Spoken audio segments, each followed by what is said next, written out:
Are DMs now EMs via Adventures in Capitalism on Zero Hedge? The history of finance is basically the history of ruined speculators claiming that no one could have seen that coming. To be successful at this game, one must focus on the unexpected, the tail risks that no one is even thinking about. However, in the echo chamber that is modern finance, these tales often get dismissed or even worse, ignored. Nowhere is this tail risk more apparent than in analyzing the Fed, the Federal Reserve. For the past 4 decades, the Fed has repeatedly over-tightened, broken something, and then panic eased while drenching everything in liquidity. This naturally leads to another bubble that overcomes the smoldering debris of last cycle's bubble. For most of us in finance, this has been our circle of monetary life. There's a reason that so many investors live by the simple adage, don't fight the Fed. However, the last few decades have witnessed a period of declining inflation. The rules seem forever changed that now that inflation is on the ascendancy. In this financial crisis, the Fed is forced to raise rates and head off inflation rather than stand by to soothe markets. The fact that the Fed is impossibly behind the curve has only added to the drama and confusion amongst most on the street. Let's look at the UK. Previously, the mantra was that deficits don't matter. One only needed to look at Japan to see that in an advanced economy the rules were somehow different. Then a small change in the tax code set off anarchy in the gilts market. It was something of a wake-up call for me. Suddenly, after decades of blissful ignorance, investors are actually caring about deficits and the resulting inflation. Why am I bringing this up? A few months back, I wrote about the pause and how I was anxious to stampede into risk assets second before the pause.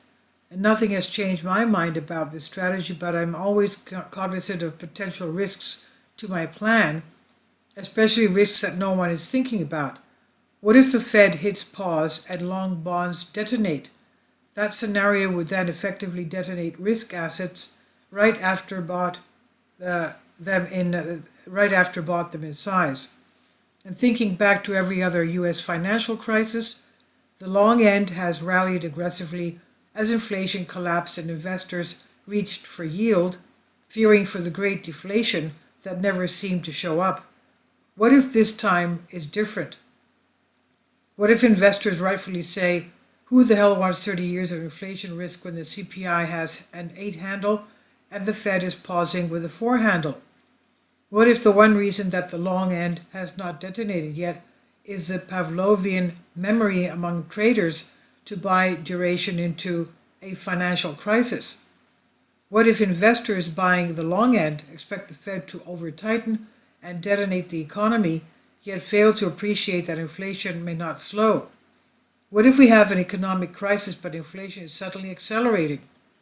What if the real crisis is not caused by the Fed tightening, but the Fed not tightening enough? Imagine what would happen if 30-year treasuries collapsed and yielded 10%, offering a real yield of almost 2%, or potentially enough to compensate for you for 30 years of inflation risk. What would that do to other duration assets? What would that do to bank balance sheets with their collateral values horribly impaired?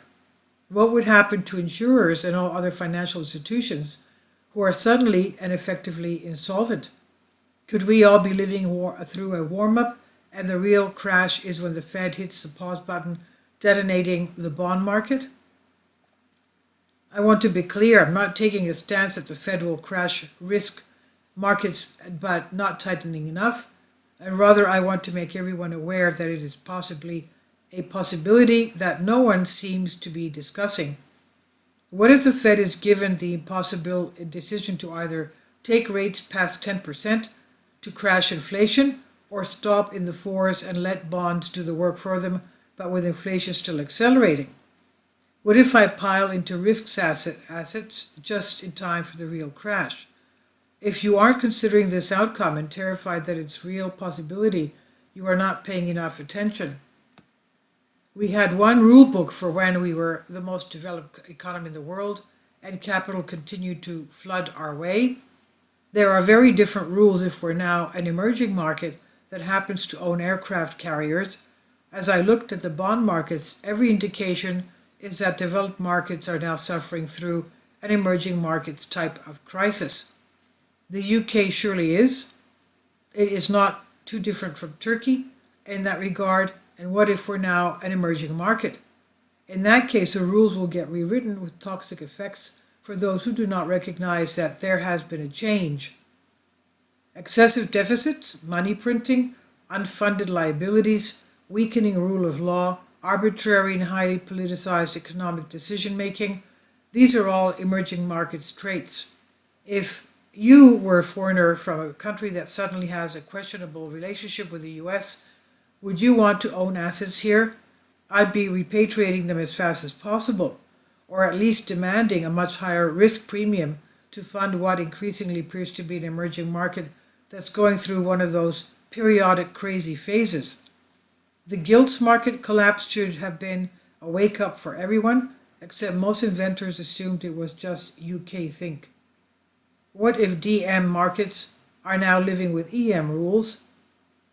And what if the US is now an emerging market, but we don't realize it yet? So, a developed market is DM, emerging market is EM. So, are developing markets now emerging markets? This is by Adventure in Capitalism on Zero Hedge. Please leave your comments and thank you for your support. Kindly support my Patreon account. The daily posts are 5 videos daily, and they are totally different from what I have on my YouTube channel. Thank you so much for your support and that you find all my content so interesting. You'll find the Patreon account details in the description box below.